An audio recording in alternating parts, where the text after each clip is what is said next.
प्रसाद सिंह, विभागाध्यक्ष राजनीति विज्ञान विभाग, जमनीलाल कॉलेज हाजीपुर। मैं आज आप लोगों को भारतीय संविधान की प्रस्तावना के बारे में पढ़ाएंगे।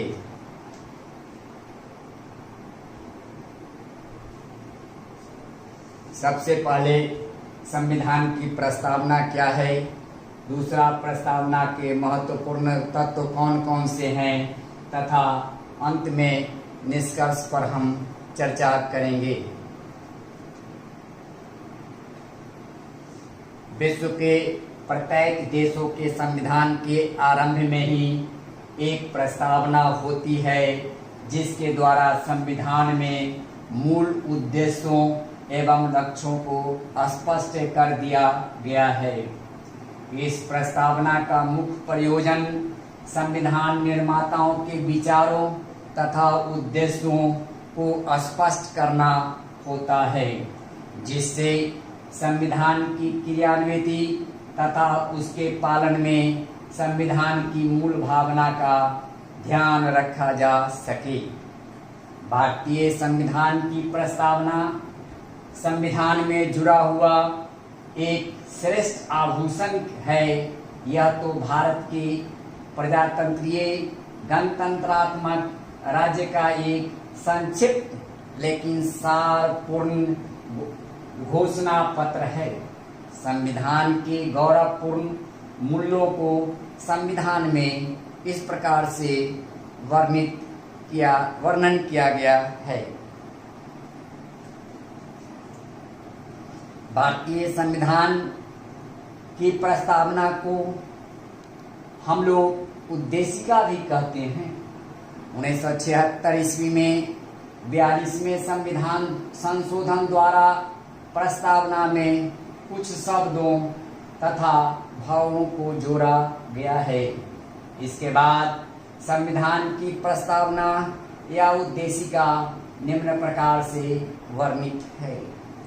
हम भारत के लोग भारत को एक संपूर्ण प्रभुत्व संपन्न समाजवादी पंथ निरपेक्ष लोकतंत्रात्मक गणराज्य बनाने के लिए तथा उसके समस्त नागरिकों को सामाजिक, आर्थिक और राजनीतिक न्याय, विचार, अभिव्यक्ति, विश्वास, धर्म और उपासना की स्वतंत्रता, प्रतिष्ठा और अवसर की समता प्राप्त करने के लिए तथा उन सब में व्यक्ति की गरिमा और राष्ट्र की एकता और अखंडता सुनिश्चित करने वाली बंधुता बढ़ाने के लिए दृढ़ संकल्प होकर अपनी इस संविधान सभा में आज तारीख 26 नवंबर 1949 को एतद द्वारा इस संविधान को अंगीकृत, अधिनियमित और आत्मार्पित करते हैं। जवाहरलाल नेहरू द्वारा 13 दिसंबर 1949 को संविधान सभा के प्रथम अधिवेशन में ही उद्देश्य प्रस्ताव को अपनाया गया था। भारतीय संविधान की प्रस्तावना के अंतर्गत जिन महत्वपूर्ण तत्वों का समावेश है, उसका विवरण हम निम्न प्रकार कर सकते हैं। प्रथम, हम भारत के लोग। प्रस्तावना की शुरुआत में हम भारत के लोग से की गई है या होती है। इसका मतलब यह है कि सर्वोच्च सत्ता या प्रभुसत्ता भारत की जनता में निहित है और संविधान की शक्ति का स्रोत भारत की समस्त जनता है। इसलिए संविधान सभा को भारत की समस्त जनता की शक्ति प्राप्त थी। संविधान सभा ने भारत की समस्त जनता की ओर से ही इस संविधान को अंगीकार किया है।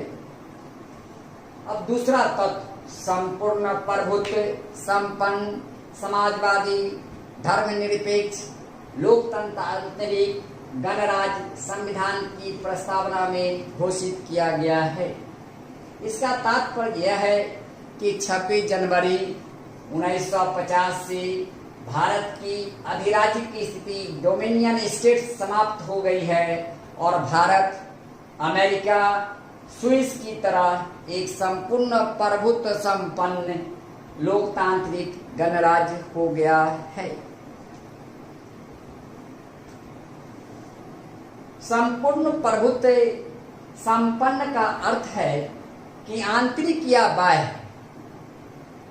दृष्टि से भारत पर किसी विदेशी सत्ता का अधिकार नहीं है।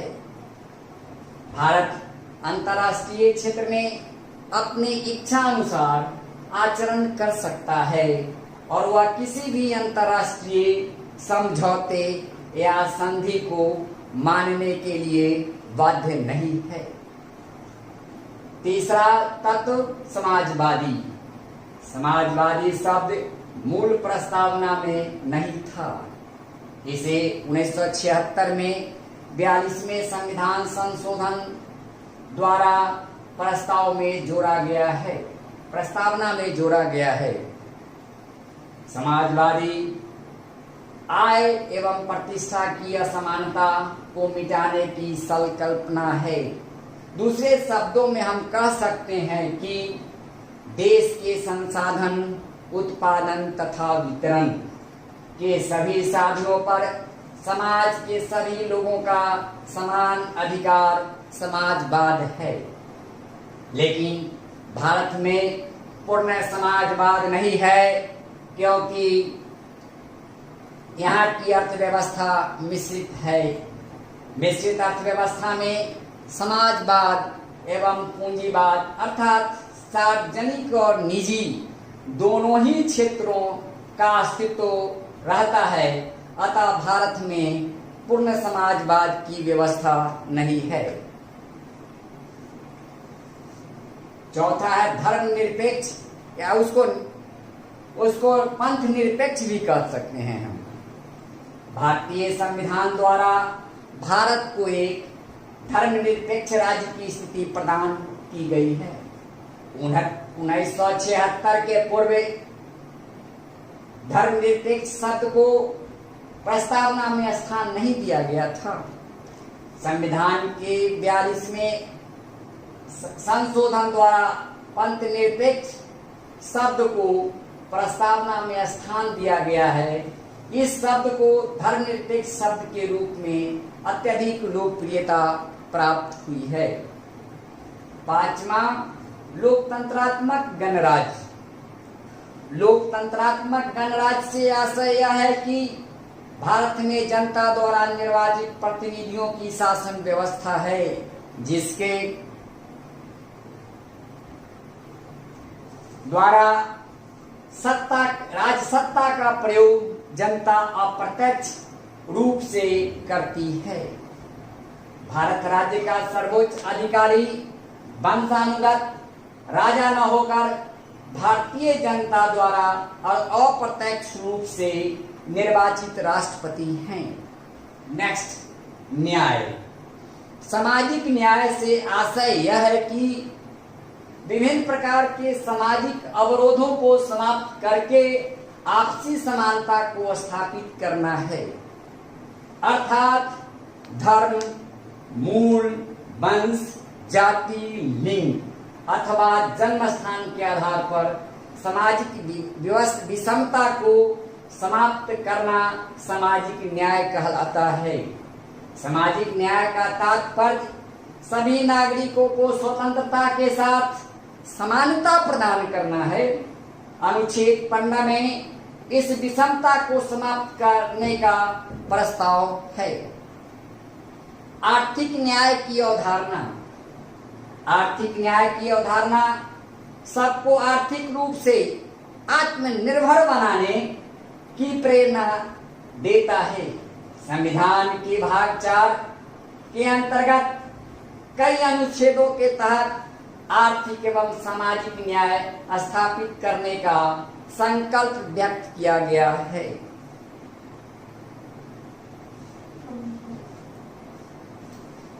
नेक्स्ट, राजनीतिक न्याय। राजनीतिक न्याय की अवधारणा राजनीतिक क्रियाकलापों में सबको एक समान अवसर मुहैया कराने की बात करती है। इसी तरह प्रत्येक नागरिकों को मत देने, चुनाव लड़ने तथा चुनाव लड़कर संवैधानिक पदों पर आसीन होने का अधिकार प्राप्त होता है। नेक्स्ट, स्वतंत्रता। प्रस्तावना में प्रत्येक नागरिकों को अपने विचारों को प्रकट करने की स्वतंत्रता प्राप्त है। के अनुच्छेद 19(1) के तहत प्रत्येक नागरिक के लिए विचार अभिव्यक्ति की स्वतंत्रता का प्रावधान किया गया है। स्वतंत्रता के अधिकार का उल्लेख संविधान में अनुच्छेद 19 से 22 तक किया गया है। इसके साथ ही प्रत्येक नागरिक को अपने धर्म के प्रति उपासना करने की स्वतंत्रता प्राप्त है। अनुच्छेद 25 से 28 तक धार्मिक स्वतंत्रता के अधिकारों का उल्लेख किया गया है। नेक्स्ट, समानता का अधिकार। प्रस्तावना में प्रत्येक व्यक्ति को समान प्रतिष्ठा के साथ साथ विकास हेतु समान अवसर उपलब्ध कराने का संकल्प व्यक्त किया गया है। संविधान के अनुच्छेद 16 में लोक नियोजन में अवसर की समानता इसी उद्देश्य की पुष्टि करता है। यद्यपि समानता के अधिकार का वर्णन अनुच्छेद 14 से 18 तक संविधान में किया गया है। व्यक्ति की गरिमा। प्रस्तावना में प्रत्येक नागरिक के गरिमापूर्ण जीवन के विचार को स्वीकार किया गया है। इस तरह के संविधान में कई ऐसे प्रावधान हैं जो व्यक्ति की गरिमा को महत्ता प्रदान करते हैं। अनुच्छेद 17 में अस्पृश्यता के अंत करने का प्रावधान एवं व्यक्ति की गरिमा को बचाए रखने का कृत संकल्प लिया गया है।